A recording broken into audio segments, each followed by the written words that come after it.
Saudara, sekian berita Semasa 4. Assalamualaikum, salam Malaysia Madani.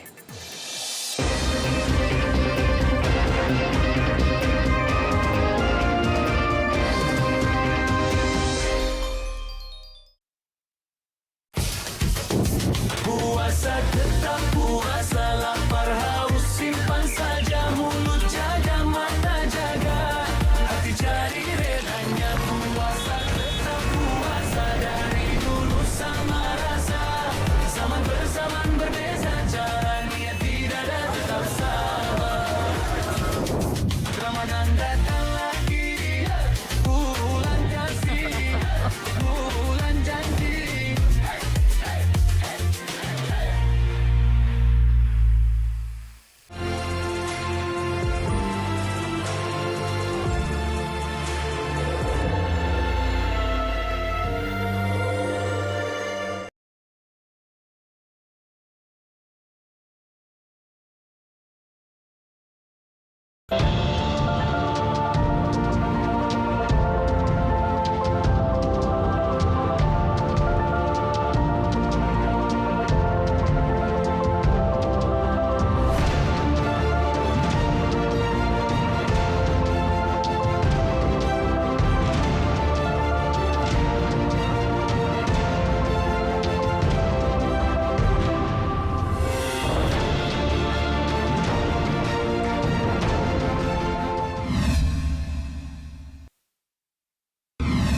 Pada saat ini, sudah menjadi lumrah melihat anak-anak kecil tenggelam dalam keasyikan permainan video tanpa mengira masa dan tempat.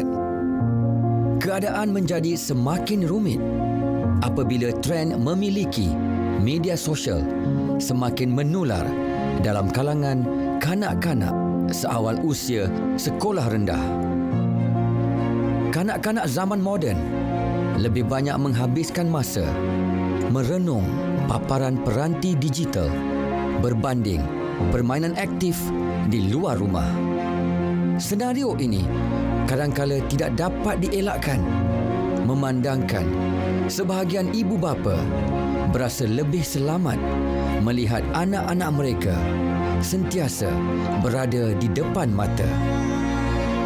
Apa yang berlaku ketika ini cukup asing jika dibandingkan dengan lumrah kehidupan pada satu ketika dahulu. Kalau konsep sekarang, game tu, permainan tu, diorang lebih pada gadget lah. Jika nak dibandingkan konsep permainan dahulu lain. Macam sekarang ni lebih kepada alam maya lah. Main gadget tu, anak-anak tak keluar lah. Anak-anak akan duduk di rumah, ada di depan mata. Masa pun dah berubah kan. Kita punya persekitaran pun dah berubah. Jadinya kalau anak-anak depan mata ni rasanya lebih selamat. Pergaduhan pun kalau nak berlaku pun di antara adik-beradik je daripada orang luar kan. Bukan kata zaman dahulu tak ada orang jahat. Ada. Cuma tak adalah sampai seteruk sekarang kot saya rasa. Kalau dulu jangan cerita pantang mak kata okey pergi main. Dahulu kita boleh pergi yang kata ke mana-mana, naik basikal, nak pergi main dekat padang ke, nak pergi main dekat dalam hutan ke, boleh, tak ada masalah. Jauh berbeza berbanding hari ini. Pada zaman dahulu, bila ada masa terluang, kanak-kanak tanpa mengira jantina akan keluar bermain apa saja permainan yang terlintas dalam fikiran. Baik pada waktu pagi ataupun petang, baik di luar rumah mahupun di padang sekolah. Sekarang ni kita main polis entry. Bukan polis entry. Bapa saya cakap polis and thief. Ada pula polis entry lah. Dah je kita main. Polis entry, one tu jaga. Polis mati, pencuri jaga. Siapa yang jadi polis? Shush. Polis entry, one tu jaga. Polis mati, pencuri jaga. Siapa jadi pencuri? Polis entry, one tu jaga. Polis mati, pencuri jaga.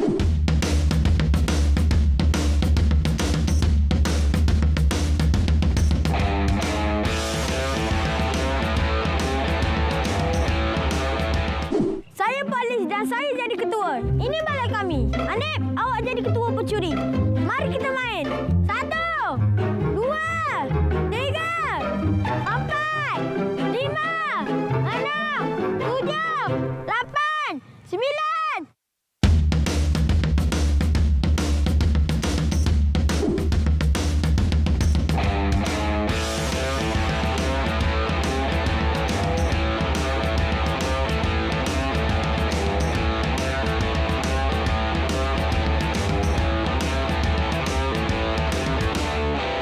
Nah, jangan bagi pencuri ini terlepas. Baik, Tuan. Bagus. Masukkan diri ke dalam. Saya pergi cari yang lain.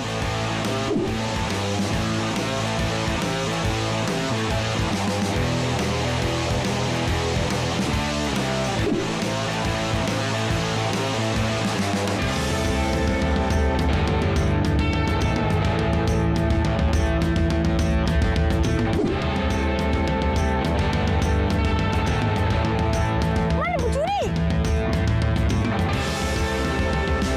Tuan, pencuri yang terlepas. Terlepas? Mari kita kejar.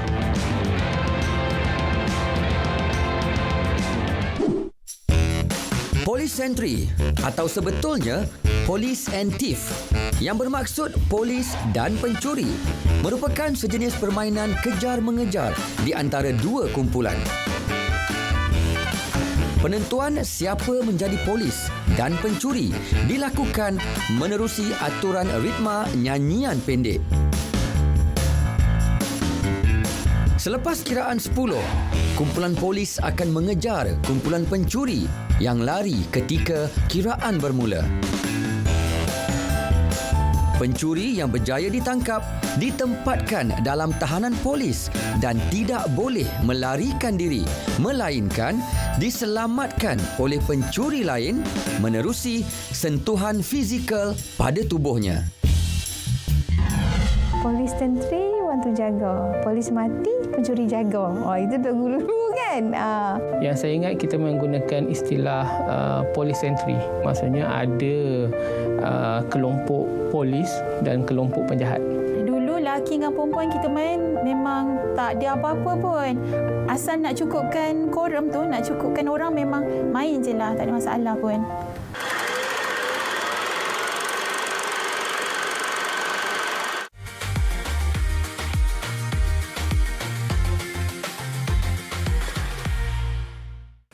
Bibi, tolong buatkan kopi. Awak panggil saya? Bila masa jadi bibik awak? Elok lah tu. Ingkar cakap suami berdosa. Sekeras apa pun, Tak fikir langsung pasal aku. Suami jenis apa dia ni? Masa ni lah aku nak tunjuk kat dia siapa suami, siapa isteri. Padan muka dia. kau nak sweet-sweet? Kau punya hampir. Apa yang Rafiki ni buat kat Syah sampai kau cakap Syah terseksa bagai ni? Kau cerita kat aku. Oi, orang sebelah. Ni pindah jauh sikit biasa tak nampak langsung muka awak tu. Menyampah, merajuk, malah dengan budak-budak. Mewarnaimu hanya di TV1.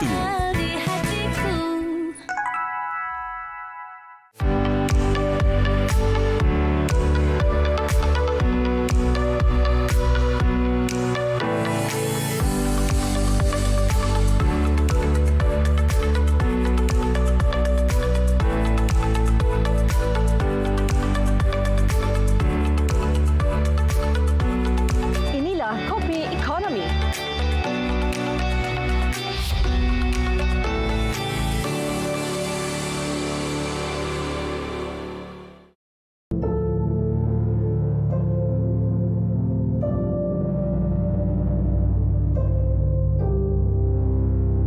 Мен жаңа үйінен баштағанда деген қар аябай көп болып шығады.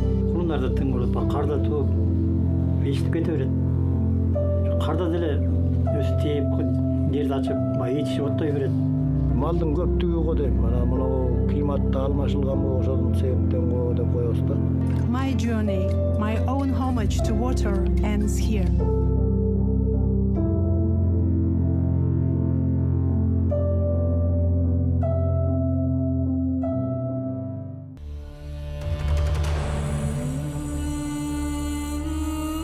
Suluk ini yang merupakan satu lubang dalam kawasan perkuburan yang dalamnya di antara 7 kaki ke bawah dan luasnya 7x7.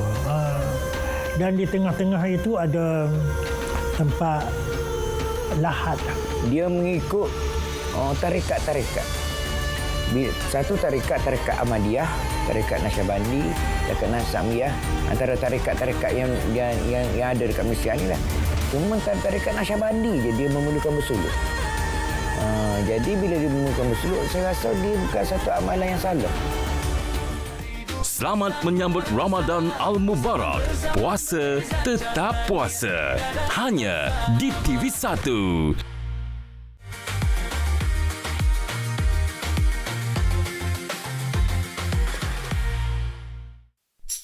Selain polis sentri, satu lagi permainan berkonsep kejar-mengejar yang menjadi kegemaran kanak-kanak zaman dahulu adalah Aci Sip. Istilah sip itu sebenarnya berasal daripada perkataan Inggeris safe yang bermaksud selamat. Seorang pemain yang ditentukan sebagai pengejar dikehendaki mengejar pemain-pemain lain dan menyentuh mereka agar peranan sebagai pengejar boleh bertukar ganti. Pemain yang dikejar pula akan sedaya upaya mengelakkan diri daripada disentuh oleh pengejar. Jika kepenatan dan bagi mengelak daripada disentuh, pemain yang dikejar boleh memilih untuk berehat dengan melaungkan kata cop sambil duduk secara bercangkung. Pemain yang telah duduk hanya boleh bermain semula sekiranya dia berjaya disentuh oleh pemain lain yang masih aktif dikejar. Okey, ingat, ni rumah kita. Tak ada siapa boleh pergi jauh daripada kawasan ni.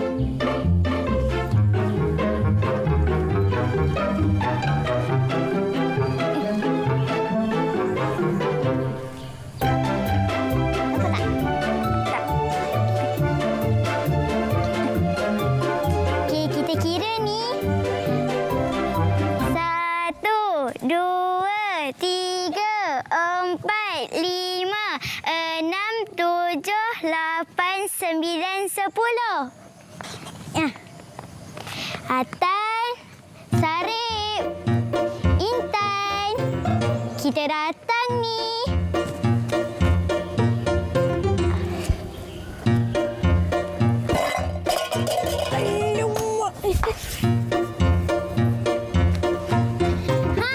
Kasim mati.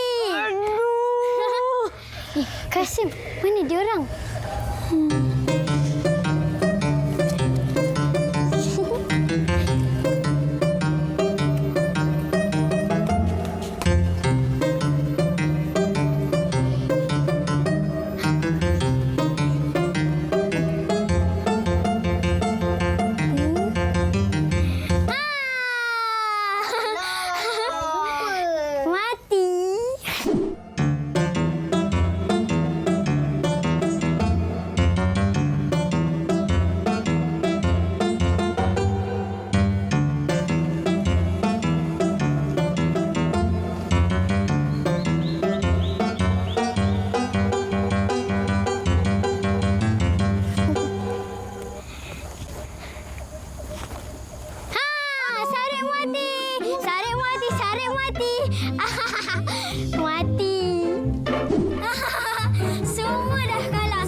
Sememangnya, permainan mencari dan bersembunyi memberikan debaran serta keterujaan kepada kanak-kanak zaman dahulu. Permainan sorok-sorok turut dikenali dengan pelbagai nama menurut kelaziman setempat. Di kawasan utara, ia dipanggil Aci Lot, dan di tempat lain ada pula yang menggelarnya Aci Pekok atau main sembunyi ibu. Permainan sorok-sorok lebih menarik dimainkan di kawasan yang mempunyai banyak tempat persembunyian Konsepnya mudah. Ia berupa pertembungan di antara kelicikan bersembunyi dan kecekapan mencari. Seorang pemain yang terpilih menjadi pencari perlu mengesan pemain lain yang bersembunyi, dan jika berjaya, maka pemain yang telah dikesan itu dikira kalah. Zaman saya ni banyak main di kawasan rumah kosong. Okey, kawasan rumah kosong ni, jadi kita akan menyoroklah. Okey, ada yang panjat masuk dalam rumah kosong tu, ada yang naik bumbung. Tutup mata seorang kira sampai 10. Menyorok lah. Ada yang menyorok bola pokok pisang ada, bawah rumah ada, belakang tiang ada, ikut pasu macam-macam dulu. Tanpa yang lama, tiada yang baharu. Merenung kembali nostalgia silam memberikan kita keseimbangan dalam menjalani hidup era digital.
saling bergantung, konflik Asia Barat bukan lagi sekadar peperangan.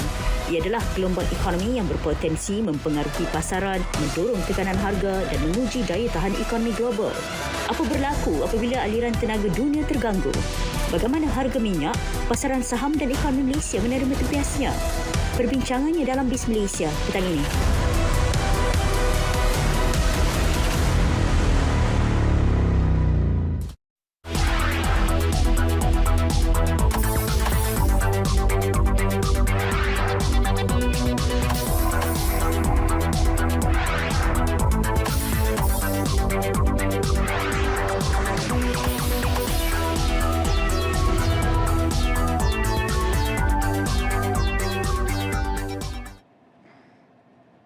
Assalamualaikum, salam Malaysia Madani. Bis Malaysia petang ini anda bersama saya, Faiz Syarah Nizam.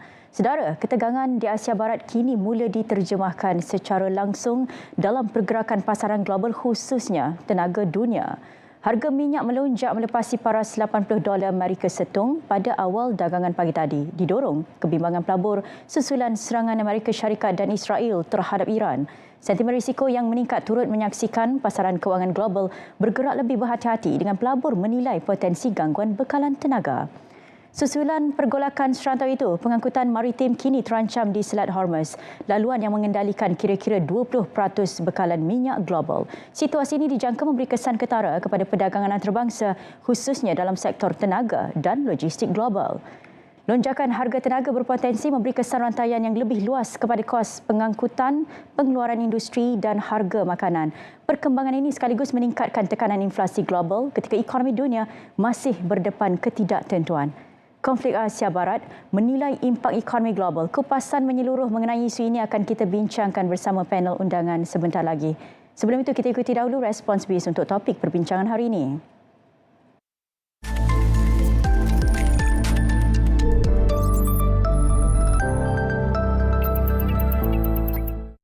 Justru apabila sudah memasuki hari kedua serangan balas daripada Iran ini, kita boleh menjangkakan bagaimana implikasi serangan balas ini akan mengakibatkan satu perubahan yang besar dalam sistem ekonomi serantau maupun juga ekonomi dunia. Kerana apabila Selat Hormuz telah ditutup oleh Iran dan Selat Hormuz ataupun the Straits of Hormuz ini membekalkan antara 20 hingga ke 30% bekalan minyak dunia yang disalur dan juga dieksport kepada negara-negara yang memerlukan.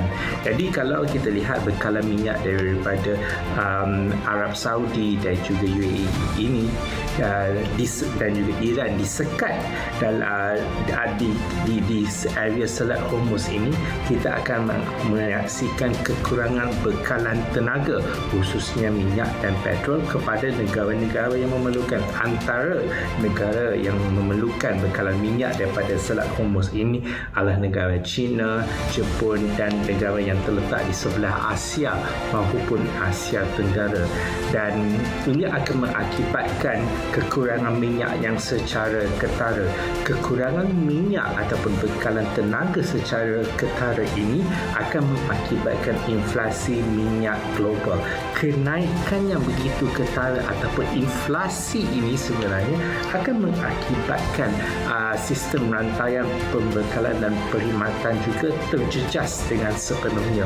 Kerana kita bukan sahaja menyaksikan bahawa minyak itu digunakan untuk kenderaan maupun petrol, tetapi tenaga dan minyak itu juga digunakan untuk menghasilkan barangan-barangan yang lain untuk memindahkan sebagai tujuan logistik utamanya antara barangan-barangan yang lain.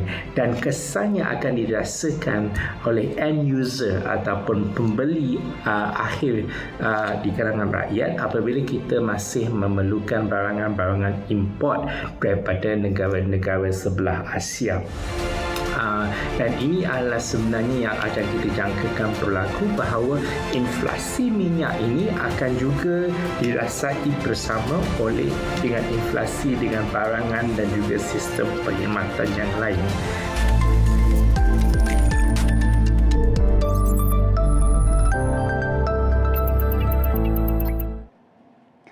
Ya, itu tadi respons daripada Dr. Zokri Idris, penganalisis hubungan antarabangsa dan ekonomi yang ketika ini berada di Abu Dhabi mengulas mengenai impak daripada konflik Asia Barat yang kita dengar baru-baru ini. Dan bagi Malaysia, implikasi ekonomi bersifat dua hala. Sebagai negara pengeksport minyak dan gas, peningkatan harga petroleum berpotensi memberi manfaat kepada sektor tenaga serta hasil negara. Namun dalam masa yang sama, kenaikan harga komoditi global boleh meningkatkan kos import makanan dan barangan perantaraan. Situasi ini berisiko menjejaskan kos sara hidup rakyat tentunya, juga di samping menambah beban fiskal kerajaan. Konflik Asia Barat menilai impak ekonomi global. Bagi membincangkan topik ini, kita bawakan di studio Ketua Pegawai Operasi Iris Institute, Encik Ashraf Farik. Selamat datang ke BIS Malaysia. Dan ketika ini juga secara langsung kita bawakan secara dalam talian Remiza dari Persatuan Remiza Bumi Putra Malaysia, Encik Muhammad Syakil Haziq Muhammad Zubil. Encik Syakil, apa khabar? Khabar baik, Alhamdulillah. Terima kasih. Ya, kita akan berbicara mengenai perkara ini. Kita tentu akan perkaitkan juga pasaran dan juga ekonomi, tentunya global dan juga domestik. Pada awal, persoalan saya kepada Encik Ashraf, apa mungkin reaksi awal yang kita tentunya ini bukan satu perkara yang mengejutkan kerana ia adalah rentetan isu-isu yang berlaku saban tahun, berbulan-bulan juga. Apa reaksi awal dan bagaimana respon pertama? Terima kasih RTM kerana menjemput saya untuk mengulas tentang topik ini.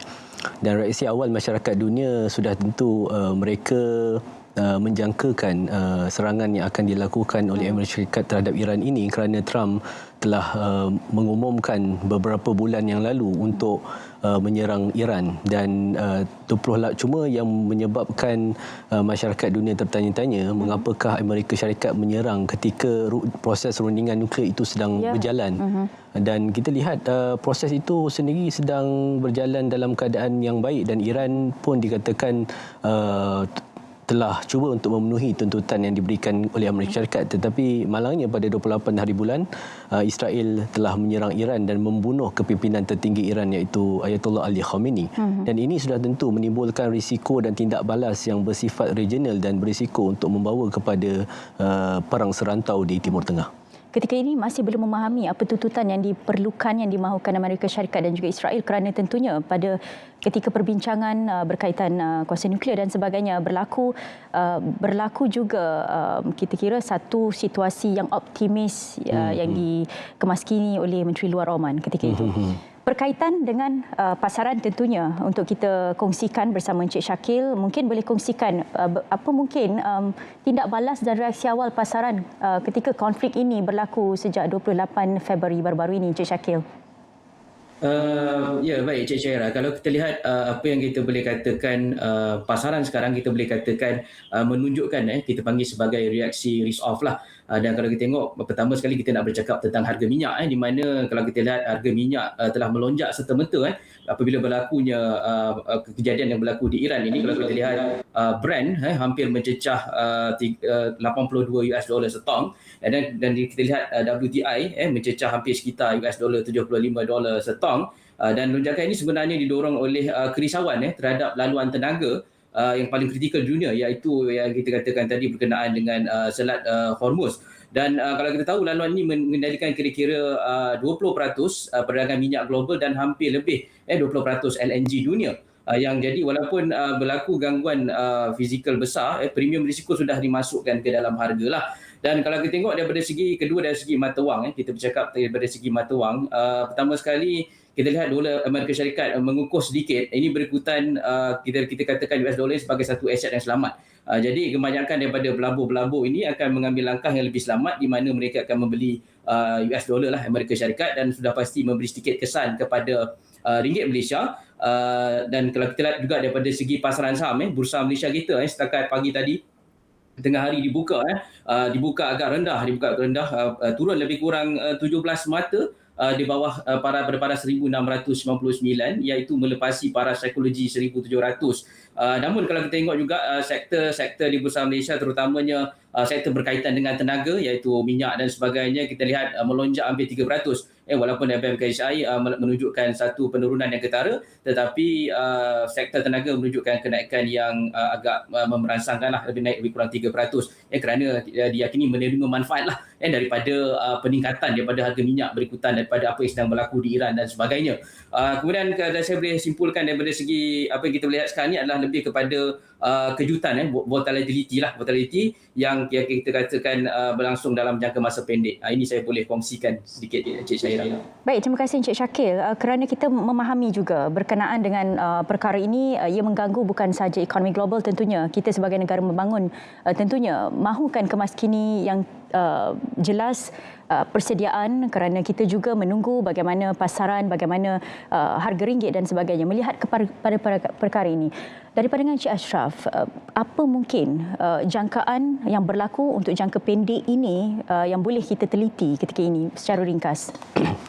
Ya, kalau seperti yang disebutkan oleh Puan Lisa tadi, mengatakan bahawa pasaran mengalami volatility ataupun ketidakstabilan, dan sudah tentu antara perkara jangka masa pendek yang akan berlaku ketika ini adalah gangguan di beberapa sektor dan juga industri, terutamanya yang berkait dengan tadi tenaga dan gas, di mana harga akan melonjak kerana apabila berlakunya krisis dan perang di Iran dan berkemungkinan di Selat Hormuz itu akan mengalami gangguan dan mengalami penutupan, dan sudah tentu ini akan memberikan risiko terhadap kenaikan harga minyak dan pasaran dunia, dan ini juga boleh membawa kepada risiko seterusnya iaitu inflasi global, kerana harga barangan akan meningkat, harga minyak akan meningkat, dan ini akan memberi kesan secara tak langsung kepada ekonomi dunia. Okey, kita gantung dulu berkenaan dengan inflasi global, kerana ia juga berlaku rentetan perkara ini, dan dalam masa yang sama ketidakstabilan ekonomi global, inflasi kos sara hidup mungkin dijangkakan akan meningkat sekiranya perang ini berlanjutan dan sebagainya. Kita gantung di situ dulu, Encik Ashraf dan Encik Syakil. Kita berehat dahulu.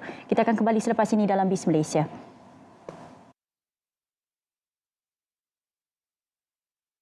Jom meriahkan Ramadan Raya tahun ini bersama kami di RTM. Kenalkan segalanya dan nikmatinya dengan penyiaran kami sepanjang Ramadan ini bersama stesen radio RTM terendah RM5,000 sepanjang Ramadan. Siaran TV RTM, beli 30 spot dan dapatkan percuma lagi 30 spot. Kami juga ada untuk siaran takbir raya serendah RM12,000 sahaja. Untuk maklumat lanjut, hubungi kami 03-2636-4126. Meriahkan sepanjang Ramadan dan Raya ini bersama RTN.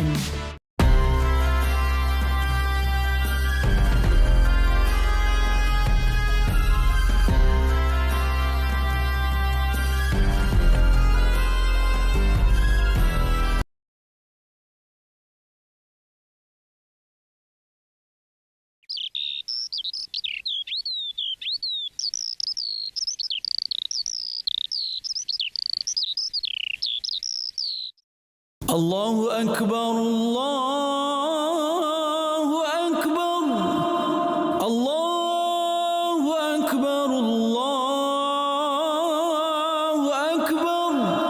Ashhadu an la ilaha illallah. Ashhadu an la ilaha illallah.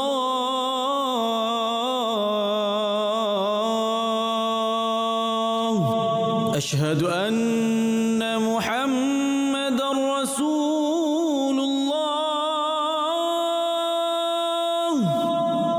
أشهد أن محمدًا رسول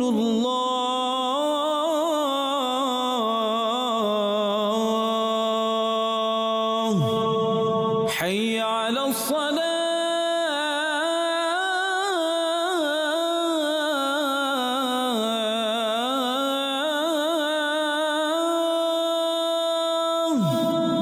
حي على الصلاة.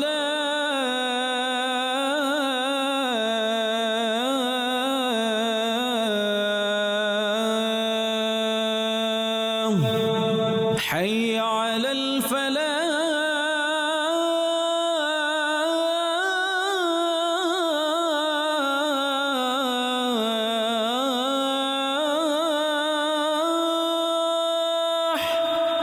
حي على الفلاح.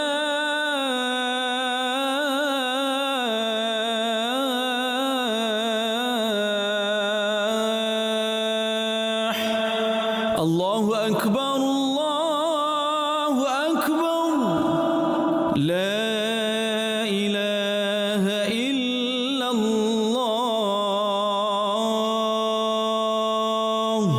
Allahumma rabb hadhihi ad-da'wati at-tammah was-salatil qa'imah. Ati sayyidana Muhammadan al-wasilata wal-fadilah والشرف والدرجة العالية الرفيعة وبعثه مقاما محمودا الذي وعدته إنك لا تخلف الميعاد.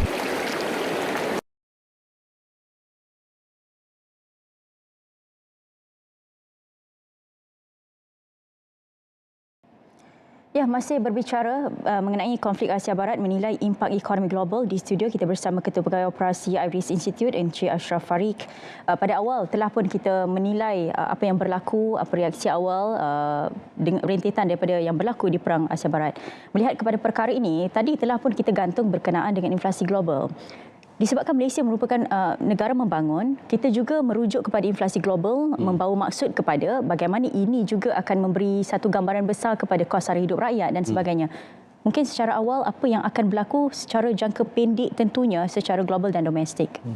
Secara kalau kita melihat tentang perkembangan dunia pada hari ini, dunia khususnya telah pun berlaku ketidakstabilan ini sejak daripada era pandemik COVID-19. Kalau kita boleh sorot kembali, kemudian berlakunya perang Rusia-Ukraine, kemudian berlakunya perang Palestin-Israel, dan hari ini berlaku lagi konflik di Timur Tengah.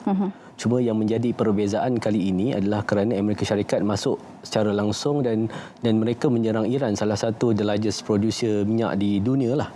Dan ini secara tak langsung akan memberi kesan terhadap negara-negara yang menjadi pengimport besar minyak dunia, seperti kalau kita lihat di Asia Timur ini negara seperti Jepun, China, Korea Selatan, India. Dan ini akan memberi kesan kepada ekonomi kita, ekonomi mereka. Dan dari sudut kita juga Malaysia, kita melihat ini mungkin ada risiko dan juga ada peluang, kerana kalau kita lihat daripada tarikh perdagangan kita, kita mengeksport ataupun jumlah eksport kita itu, minyak itu lebih besar daripada jumlah import minyak. Dan ini menjadikan bahawa kita ada slightly advantage kat situlah. Yeah. Cuma apabila berlakunya peningkatan harga minyak, sudah tentu di situ kerajaan akan menanggung kos subsidi yang lebih banyak.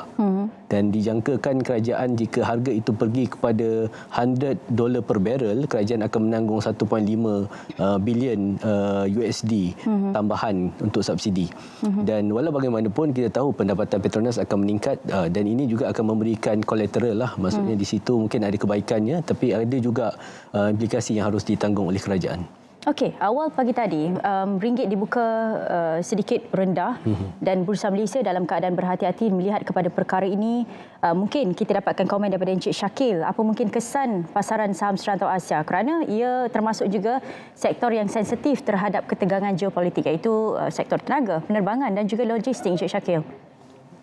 Okey, Cik Syarah, balik kalau kita lihat dekat sini, biasanya kalau berlaku keadaan macam ni, kita boleh katakan pasaran Asia ni lazimnya kita boleh katakan akan lemah lah pada peringkat awal. Pada peringkat awal ni kita akan lemah peringkat awal sebab kebanyakan daripada pelabur ini akan cuba mengurangkan risiko.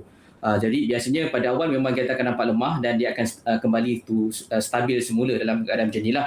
Dan namun terdapat kita boleh tengok juga terdapat perbezaan daripada segi sektor yang jelas. Kalau kita tengok daripada segi sektor tenaga dengan upstream yang mana yang terlibat dengan minyak dan sebagainya, sudah pasti akan mendapat manfaat lah daripada kenaikan harga minyak. So itu satu benda yang boleh kita katakan positif lah terhadap pasaran.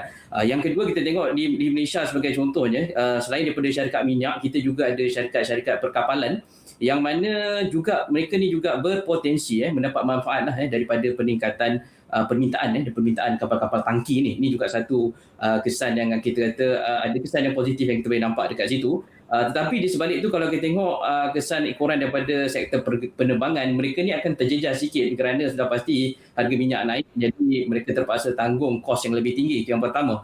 Yang kedua, kita tengok daripada segi logistik juga pun, dan pelabuhan ini juga akan menerima sedikit kesan yang buruk akibat daripada penutupan selat dan sebagainya, yang mana mereka ni akan berdepan dengan kos-kos yang seperti lencongan laluan laut dan sebagainya kalau Selat Hormuz tu terus ditutup ataupun ada gangguan di kawasan-kawasan di belah sana. Ini yang saya boleh kongsikan, Cik Syahira. Ya, itu yang merisaukan. Untuk kita sebagai rakyat lebih memahami seni peperangan ini, kalau boleh saya wujudkan satu persoalan, sekiranya yang seperti yang dikeluarkan kenyataan Presiden Trump berkenaan dengan peperangan ini mungkin dilanjutkan sehingga 4 minggu.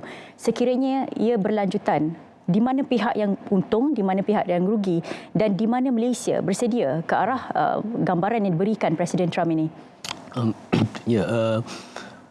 Gambaran yang diberikan oleh Trump, mereka cuba untuk mengurangkan perang ini di bawah 4 minggu ataupun di bawah sebulan, menamatkan secepat mungkin yang boleh.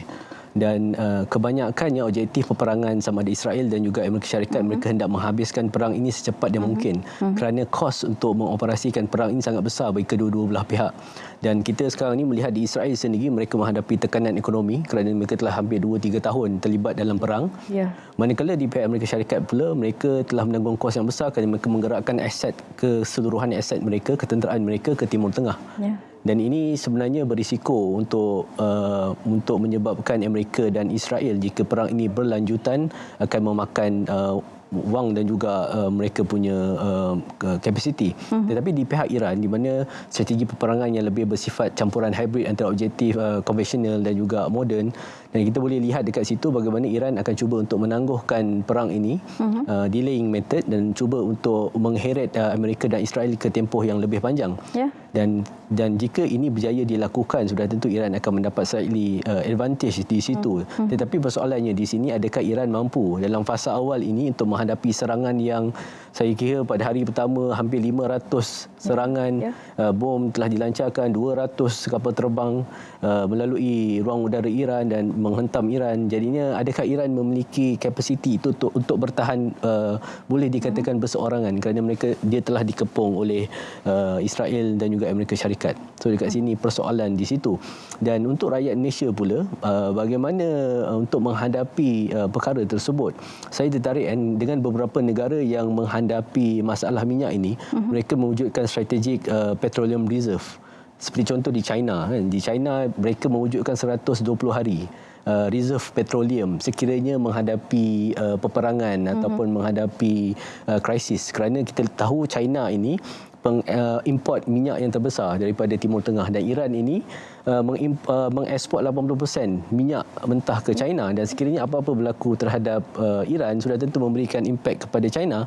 Dan kita tahu hari ini China adalah lokasi kepada hub pembuatan dunia, dan barang-barang daripada China ini dieksport ke seluruh dunia. Dan sudah tentu ini juga akan memberikan kesan sekiranya berlaku gangguan manufacturing di China. So ini antara inisiatif yang baik yang China lakukan, dia cuba untuk wujudkan result tersebut. Dan dalam konteks kita, kita harus cuba untuk mengurangkan risiko kebergantungan import ini. Kerana jika import ini berterusan, kalau ada gangguan bekalan, ada gangguan perang, krisis dan sebagainya, kita akan menghadapi lonjakan harga, dan ini akan memberi kesan terhadap our inflation kita, jumlah inflasi kita. Okey, bagi pandangan Encik Shakil pula, apa mungkin tentunya strategi yang boleh dilakukan Malaysia untuk jangka masa pendek ini, kerana gambaran awal telah pun diberikan Presiden Donald Trump, perang ini akan berlanjutan sehingga 4 minggu sekurang-kurangnya. Dari sudut impaknya, bagaimana langkah awal yang boleh kerajaan ambil untuk kurangkan dan menyerap impak berlaku rentetan daripada konflik ini, Encik Shakil? Baik, Cik Syahira, ini bagi pandangan saya lihat bahawa pihak kerajaan boleh mengambil beberapa langkah yang dipanggil sebagai pragmatik dan kita katakan berlapis. So antara yang pertama, seperti yang kita sedia maklum, apabila berlaku isu-isu sebegini, pertama sekali saya katakan tadi, sudah pasti ada kenaikan daripada segi harga-harga tenaga, contohnya harga minyak, sudah pasti harga LNG juga akan ada peningkatan dan sebagainya. Jadi kerajaan perlu berfikir apakah langkah-langkah yang mereka perlu buat. Antara yang pertama sekali kita lihat, antara apa yang kerajaan boleh buat adalah berkenaan dengan melaraskan subsidi bahan api yang itu yang mana memang kerajaan sedang buat. Ini bagi mengawal tekanan daripada kos harga hidup, dan saya yakin yakin kerajaan akan melaksanakan perkara ini. Sebab ini adalah salah satu cara untuk mana kos hidup berikutan kenaikan harga minyak dan sebagainya. Yang kedua adalah mengurus lindung nilai harga tenaga, iaitu bagi mengurangkan risiko daripada lonjakan mendadak daripada harga-harga contoh LNG tadi akan mengakibatkan harga tenaga naik, harga elektrik naik dan sebagainya. Okey. Dan yang ketiga adalah memastikan kecairan daripada segi sistem kewangan kita mencukupi untuk menangkislah atau mengekalkan kestabilan pasaran kita. Dan yang keempat adalah mempercepatkan peralihan kepada tenaga boleh baru. Sebagai contoh, kita punya kerajaan Malaysia pun sedang berada dalam fasa NETR dan sebagainya, dan kita lihat kita dah ada fasa-fasa yang mana berlaku perubahanlah, di mana kita tidak hanya bergantung kepada tenaga fosil dan sebagainya, dan kita dah lebih kepada tenaga yang kepada tenaga boleh baru lah, contohnya macam solar dan sebagainya. So kalau itu berlaku, saya yakin ini akan memberi satu kesan yang untuk jangka pendek yang lebih baik dan akan lebih bagus pada jangka masa panjang, di mana kalau sekiranya perkara ini berlaku lagi sekali lagi ataupun dua kali, Malaysia mampu menangani isu dan masalah ini dengan lebih tersusun. Ini saya boleh katakan dengan Encik Siti. Baik, ini mungkin soalan terakhir saya berkaitan dengan sekiranya konflik ini berlanjutan, apa mungkin unjuran pertumbuhan pasaran yang boleh Encik Shakil beri gambaran secara ringkas, Encik Shakil? Okey, baik Encik Syairah. Okey, berdasarkan apa yang kita kalau boleh kita tak nak benda berlaku langsung terlampau lama, kerana sudah pasti dia akan memberi satu impak dan kesan yang negatif kepada negara kita.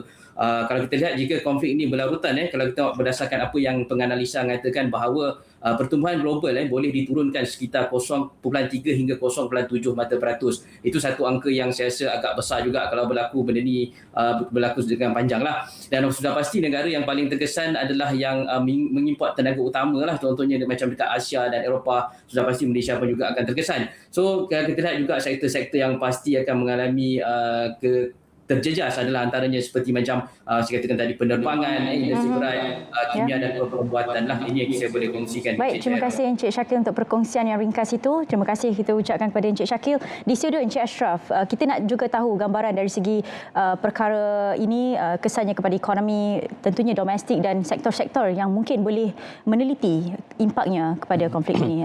Seperti yang disebut tadi, antara sektor yang mungkin menerima manfaat dan juga akan terjejas seperti contoh sektor minyak tadi dan gas mungkin akan mengalami peningkatan.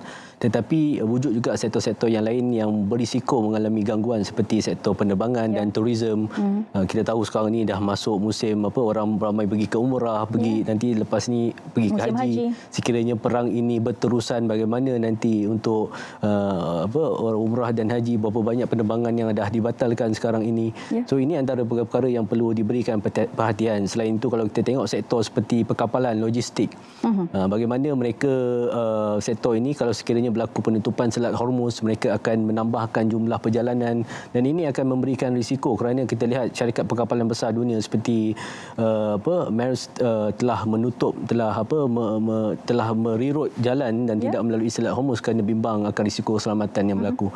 Dan ini antara sektor-sektor yang akan terjejas. Dan juga sektor makanan, kalau kita lihat dekat Malaysia ini, beberapa item makanan yang importnya lebih banyak harus kita reducekan, kerana jika kita bergantung pada import, harga akan meningkat dan kita tiada kawalan bagaimana untuk mengatasinya. Boleh disimpulkan kita kena kurangkan kebergantungan kepada import dan sebagainya. Terima kasih kita ucapkan kepada Encik Ashraf Farid dari Iris Institute, dan di talian Encik Muhammad Shakil Haziq Muhammad Zubil Remizer Pribumi untuk perkongsian petang ini. Untuk itu, Bis Malaysia berakhir di sini. Terus ikuti perkembangan semasa dalam berita wilayah seketika nanti. Saya Faiz Syairah Nizam. Assalamualaikum. Salam Malaysia Madani.